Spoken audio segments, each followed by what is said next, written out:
Hi, my name is Kayla Post, and this is my Achievement Gap proposal video for SPF 301. What is the Achievement Gap? So the Achievement Gap can be defined as the academic performance disparity between multiple groups of students. It mainly highlights the differences in academics of African American students and Hispanic students, which they are on the lower end of the spectrum, to that of their non-Hispanic or white peers. The Achievement Gap shows the grades, standardized test scores, course selections, dropout rates, and college completion rates when deciding the total of the gap. What I knew of the Achievement Gap beforehand was that the African American and Hispanic students were the ones who suffered the most disparagingly towards the gap in terms of it. However, I only thought that the gap meant academic opportunities that were given, not just in full words with all the academic materials, opportunities, educators, courses, materials, stuff like that. Children have been denied school materials, specific courses that they wanted to take, and also internet access, which I also did not know that about. A main cause of the achievement gap is racism and socioeconomic status bias and culture bias. Even after the huge case and court decision of Brown versus the Board of Education, schools still deny poor children and children of color strong teachers, decent schools, and current textbooks, as from an article in 2014.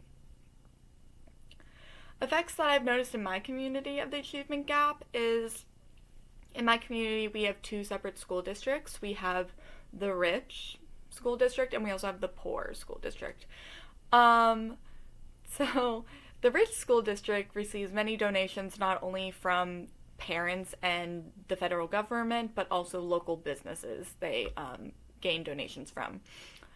And this school is about 90% of white students, and these students live in rural suburban areas, like big houses on hills, and the district spans across 3 different townships.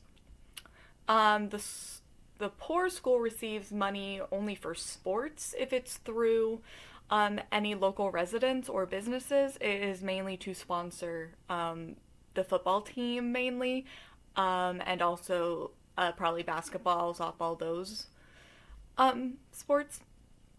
The school is majority made up of people of color, mainly African Americans, and these students mostly live in old historic rundown houses that have somehow withstood the test of time, but they are very much so on the condemning sort of side. So my proposed solution would to be create school grants that are specifically for the low-income schools, the school district, and their many elementary schools that they house. The grants would be for more modern school materials, such as current-day textbooks, technologies, just regular books in general. The grants would also be for teacher development courses, in order to support students from different cultures and social classes, religions, races, etc., to see if the teachers and schools themselves are culturally responsive towards those students and are able to meet their needs specifically. The grants would focus on providing equal access to quality education, quality educators, and equal programs, as seen in one of our school videos.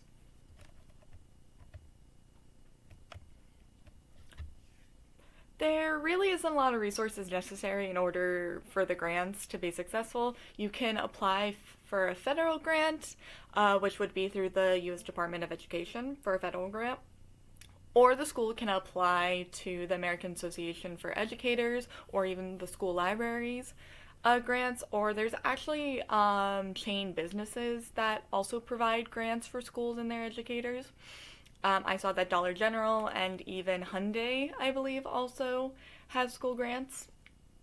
And we would also need a specialized team to help further educate our teachers and school staff on how to culturally respond appropriately to students. One of the main obstacles that I have seen from both school districts is that the lower income school could find a loophole within the school grant that would allow them to use the more money to fund their other projects that is not necessarily for academics, mainly the sports. I have seen that from different school districts, but I have seen it in this community, rather than them use the money for the teacher and school resources improvement.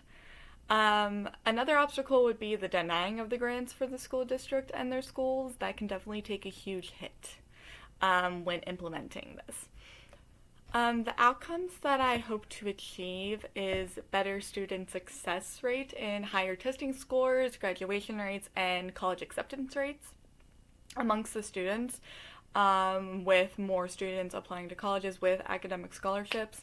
From what I have heard from the lower income school, when they are given scholarships, a lot of it is mainly to do with sports, which is funny because when gaining a sports scholarship, it's actually much harder and also not really seen that much in order to get a sports scholarship. This is important to me because it's important to my community because the lower income school has much lower graduation and college acceptance rates compared to the higher income school. And also, my family and a bunch of my friends' family works for the lower income school districts, and they have seen exactly what gets done and what doesn't get done. And this would give lower advantaged students more opportunities to expand their education both in high school and in college, and are able to make more money for themselves in careers in the future.